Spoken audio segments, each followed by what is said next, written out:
Olá pessoal, Pastor Ana Batista aqui pelo igrejasempolitica.org. Um abraço a todos, Maranata, saudações em Cristo.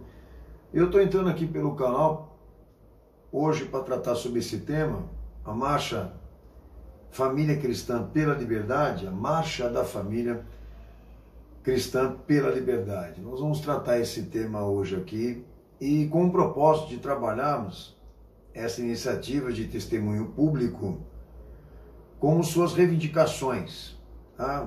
Se autodenominando marcha evangélica. Os meus objetivos aqui hoje, com esse esclarecimento, é destacar as instituições que subscrevem essa iniciativa, ou então essa marcha, como também a origem desse movimento que ficou conhecida como uma das maiores manifestações religiosas e políticas de 1964. Eu quero dizer que essa marcha da família cristã pela liberdade de domingo agora, dia 11/4/2021, ela já existia. E nós vamos fazer os levantamentos da onde surge esse movimento para vocês terem uma noção mais ou menos a que ponto que chegamos no que diz respeito à igreja atual. Ok? Bom, lembrando que esse site está à disposição de vocês para fundamentar essa visão hermenêutica do que diz respeito aos fundamentos do pensamento cristão. Estão ali os pontos mais importantes disso, que ampara a igreja de se defender dessa liderança escrota que insiste em colocar política dentro dela, tá? E ali dentro do site, os textos bíblicos, as referências, tudo aquilo que você, na verdade, precisa revisar, refletir e se amparar, se instruir nesse sentido. A igreja que nós, na verdade, recebemos, a igreja verdadeira que recebemos da parte de Cristo, que se julga por conceito, ou como ela deve ser vista por todos nós, tá bom? Bom, então eu devo lembrar aqui que nós temos defendido aqui por esse ministério e por esse site esses fundamentos do pensamento cristão bíblico, tá? Primeiro aspecto que eu tenho que falar antes de tudo, a autoridade do pensamento teológico, o mérito do fundamento final da opinião cristã. A chave está nas mãos daquele que possui um testemunho maior, mais eficiente, mais suficiente de qualquer homem ou qualquer razão ou qualquer sistema filosófico. Quem é o autor? Quem é o proprietário, o retentor da verdade? Quem é dono da verdade? Quem tem a palavra final? Aquele que é mais suficiente de qualquer homem ou qualquer sistema de razão. A teologia bíblica define isso, que esta chave está nas mãos do Cristo e que só cabe a ele a autoridade, só cabe a ele definir como a salvação dele deve ser administrada por nós. O autor é ele, da fé e do pensamento. Só que não estão respeitando isso, mas é isso que nós estamos definindo aqui, dentro do site. Segundo ponto desse fundamento hermenêutico do pensamento cristão bíblico, a unidade instrumental do pensamento cristão. A unidade, não tem pontos de vista, não há pressupostos e suposições no que diz respeito à teologia bíblica. Não interessa o que eu penso, nem o que você pensa. Mas quem é o autor? Quem é a autoridade? E segundo ponto, ele provê uma unidade instrumental do ministério cristão. Tá? Então, sua fonte, a central, a questão decisiva, a mecânica de transmissão, ela tem uma natureza, e essa natureza é messiânica. Cristo, ele reina e governa todos os aspectos disso. Eu tenho dito, produção, interpretação, inspiração, ministério, comportamento, fé. Ele provê os aspectos e padrões disso, do que cabe ao homem contemplar, conhecer e obedecer. Então, a unicidade, a unidade do sistema instrumental do ministério cristão, Cristo provê. tendo em vista que ele é a autoridade. Na íntegra é isso. Não é o que está funcionando agora. Terceiro aspecto. Aí quando a gente chega na esfera do governo eclesiástico, daqueles que vão pegar, né, para si essa responsabilidade de ser a continuidade daquilo que Jesus instituiu, ok? Quando se fala desse governo eclesiástico, se fala dentro de um conjunto de atos legítimos, tá? Um conjunto de atos legítimos, de responsabilidade de transmissão e contemplação, mas não isso.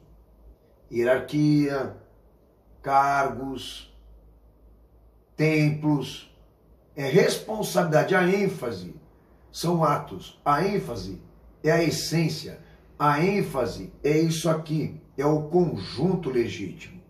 Não se trata de crachá, de insígnia, de cargos, de hierarquia, de visão institucional, que é onde, na verdade, entra o esquema evangélico. Não existe quem preside. Não existe a igreja sua, a igreja minha, a igreja dele. A igreja é uma coisa só, ok? Então eu tenho dito que quando entra no mérito do governo eclesiástico, do que diz respeito ao que eu estou tratando aqui, Cristo provê o código regulador e administrativo disso, detalhado com princípios para esta função, como a igreja deve ser administrada. E ele confiou esse modelo na mão dos homens que ele escolheu a dedo. Gente que muitos pastores aí, até inclusive pastores que podem ser da sua igreja, tem problema com eles. Um deles é o apóstolo Paulo, que alguns até julgam Paulo, e inclusive julgam também ser melhor do que ele. Só que tem um detalhe, ele, todo mundo foi escolhido a dedo por Cristo. Já você, quem é você? Jesus confiou a esses homens a responsabilidade de gerar a estrutura disso, da igreja modelo, do código que provê o quê? Detalhadamente as obrigações que nós temos que cumprir, e qualquer igreja deve se adaptar a esses termos, porque serve de comparação que esses homens fizeram lá atrás, serve de comparação com as igrejas posteriores. Aí que vem o conceito de igreja modelo e ininterrupta, da qual a minha tem que se encaixar, a tua tem que se encaixar, de todo mundo tem que se encaixar. Porque não existe aqui quem preside, nem a igreja minha, nem a igreja sua, e eu não vou ter que voltar a falar sobre isso, tá? Então são três aqui questões que são irrefutáveis. Não adianta xingar, não adianta falar, não adianta braguejar, não adianta vir para cima de mim, não adianta.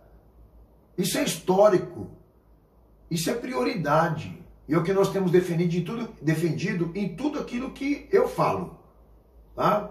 E está muito em evidência isso aqui, que eu estou administrando a organização desse pensamento, que eu estou assumindo a frente como teólogo e como pastor desse julgamento.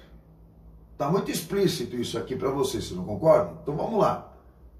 Então eu, você, todo mundo tem que baixar a cabeça e reverenciar isso aqui. Então eu não estou querendo ser melhor do que ninguém. Eu estou querendo seguir a continuidade e não tenho a pretensão nenhuma de querer abrir uma igreja paralela ou então um movimento separado disso. Eu não digo um movimento religioso, mas é o que eles estão fazendo agora. Todo o protestantismo, todo ele, desde o início que ele entrou nesse país, todo ele está alterado, comprometido e mal administrado. Bom, do que diz respeito ao que eu falei aqui. Agora, quando nós falamos de testemunho público, bota a igreja para a rua para trabalhar, vamos levar a igreja para as ruas para trabalhar? Detalhe, missões. Então, um aspecto importante do que eu falei aqui, vamos consultar a autoridade, vamos consultar aquele que tem o mérito para prover o modelo administrativo disso, para chegarmos a uma conclusão. Qual é a pauta que Jesus quer que a igreja defenda num ato público, ok? A maneira como isso tem que ser organizado, quem vai participar disso, com a qualidade e a qualificação dessas pessoas, ok? Com a reivindicação desse ato público, qual os objetivos a serem alcançados com isso, e a gente consulta. Porque é uma fé sob consulta. É uma fé subjugada pela autoridade máxima disso. Bom, agora vamos para a rua. Há pré-determinações para serem obedecidas. Vocês não vão obedecer? Não é o que está acontecendo. Vamos para a rua. Marcha para Jesus. Notem vocês quais são as reivindicações.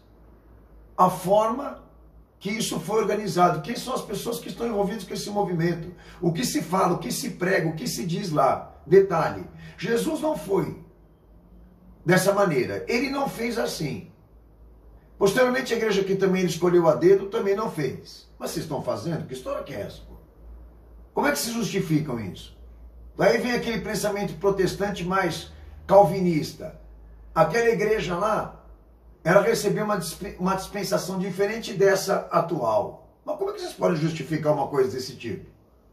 Então quer dizer que vocês receberam uma outra revelação, receberam um outro fundamento, receberam um outro Jesus, mas não está já determinado que aquele que receber o outro evangelho, o outro conhecimento, o outro Jesus seja anátema? O que vocês estão fazendo aí com a igreja de Jesus? O que vocês estão fazendo com a obra dele? Então por isso que nós estamos aqui para questionar. Nós não estamos querendo ninguém pedir de servir a Cristo, ninguém de querer professar essa fé. Só que tem um detalhe. Estão usando prerrogativa. É uso de prerrogativa. E só cabe a Cristo, obviamente, essa pauta. Aí, ó, gente, eu venho já há muito tempo expondo a Marcha para Jesus, que a Renascer é idealizadora e todo mundo sabe disso, e ela é toda recheada, né, de comprometimentos. Toda ela é um suspiro, na verdade. É uma coisa nojenta, vamos se dizer assim, do que diz respeito a tudo que eu falei até agora, tá? Não é uma crítica minha pessoal. Isso aqui é teologia. O sistema dela todo é comprometido. Aí vem uma outra aqui, agora. Com os mesmos ditames, com a mesma essência. Marcha da Família Cristã pela Liberdade. Aconteceu domingo, dia 11/4/2021, todo mundo está sabendo, ok? Formação religiosa desse acontecimento, da marcha. Católicos, evangélicos, judeus e outras religiões. Nós temos aqui um ecumenismo político configurado. Já tem um detalhe. Segundo, objetivos da pauta: pandemia,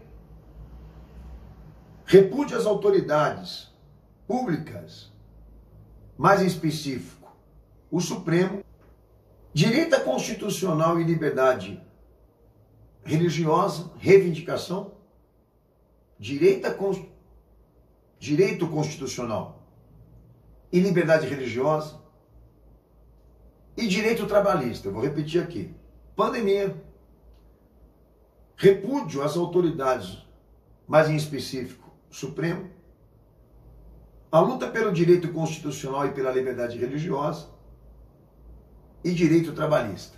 Essas são as reivindicações dessa pauta. Os objetivos a serem alcançados com essa marcha. Eu pergunto para você, aonde está o evangelho aqui? Mas o senhor quer dizer o quê, pastor? Que as pessoas não podem ir à rua como civis? Sem problema. Mas usar a igreja e denominar isso como movimento evangélico, senhores, pelo amor de Deus. Com certeza, civil quando vai para a rua vai até armado, em defesa do seu direito com uso legítimo, ok? Mas em compensação nós estamos falando de teologia, nós não estamos falando de direito humano, nós estamos falando de teologia, nós estamos falando de igreja. Igreja é uma prerrogativa.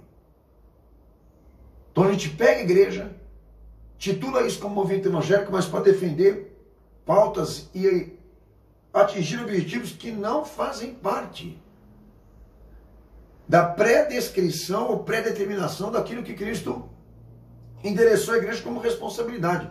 Até aqui. Quando que você viu Jesus e a igreja dele serem lideradas por intermédio desse mecanismo aqui? Eu digo, Aonde na história?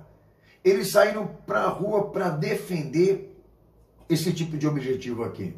A igreja foi usada para isso por Jesus e por aqueles que ele responsabilizou a administração e liderança. Não foi, então por que a sua faz? Então por que todo mundo está fazendo? E pior, e ainda denomina evangélico um movimento interreligioso. Mas não para só aí não. Jesus não foi, Jesus não fez, os apóstolos também não, mas eles fazem. Eu queria parar por aqui, mas olha só. Instituições participantes. Fórum Conservador do Brasil, que agrupa entidades, tá? De todos os níveis. Que quer dizer que se você puxar para baixo, não vem igreja. Não vem convertido. Vem gente de todo tipo, de todo escalão. Movimento Avança Brasil. Um movimento maçônico. Um grupo formado de maçons desde 2015 com fins de representar a maçonaria institucionalmente como movimento social e humanitário. A maçonaria estava lá. Conselho Interdenominacional de Ministros e Pastores de Pouso Alegre, em 1994, essa instituição foi erguida, que agrupa todas as denominações que eu venho denunciando no Verdade em 10 Minutos, que fazem parte da pauta do milênio de 2030 da ONU, presbiteriana, batista, assembleia, está toda a cambada lá, vai ver na situação. Conselho Nacional dos Direitos da Cultura Cristã, um grupo de juristas para Cristo. Por quê? Tendo como porta-voz de Frente Evangélica, Frente Evangélica Parlamentar, né? Magno Malta, Silas Malafaia, Renê Terra Nova, e aí você pode pesquisar que sempre são os mesmos, ok? E um detalhe, lá na frente vocês vão descobrir que eles usaram vocês, jogaram vocês para a rua para defender os interesses deles, dizendo em nome de Cristo, em nome do Evangelho, uma coisa que era deles, que não tinha nada a ver com o Evangelho. Que recentemente eu falei para vocês sobre o perdão fiscal. Os milhões que eles ganharam e lucraram em defender Bolsonaro. Mas vamos seguindo. Evangelho é lucro, hein? Igreja é negócio, senhores. Mas vamos lá. Queria parar por aqui. Mais um detalhe dessa marcha. A história dela. Se você for pesquisar a marcha da Família Cristã pela Liberdade, a origem idealista dessa marcha, ela é católica. A origem idealista de 1964, tá? Como regimento desse idealismo, os setores conservadores do alto clero, lá em Roma, a classe média e a classe alta aqui no Brasil. Tá? A Igreja Católica usando essa marcha como mecanismo político de incentivo eleitoral para com os seus fiéis católicos, para a defesa das reivindicações da igreja. Eles não estão interessados em que partido, em que política, eles correm para o lado que vai favorecer. E usaram os fiéis para isso. Vamos jogar todo mundo na rua para defender os interesses do Papa. Essa marcha de 1964 que os evangélicos usaram agora para ir para a rua, junto com os maçons. Tá? Porque é tudo a mesma coisa. Um mecanismo que também foi usado, o mecanismo de 1964, a Marcha da Família Cristã pela Liberdade, que também foi usado pela CIA, ok? Que está registrado na história de um agente da CIA infiltrado dentro dessa marcha, conhecido por Padre Pilton, tá? Cujo usou o slogan oração pela situação política, social desse país, mas como um mecanismo de manobra de interesses políticos contra o comunismo, tá?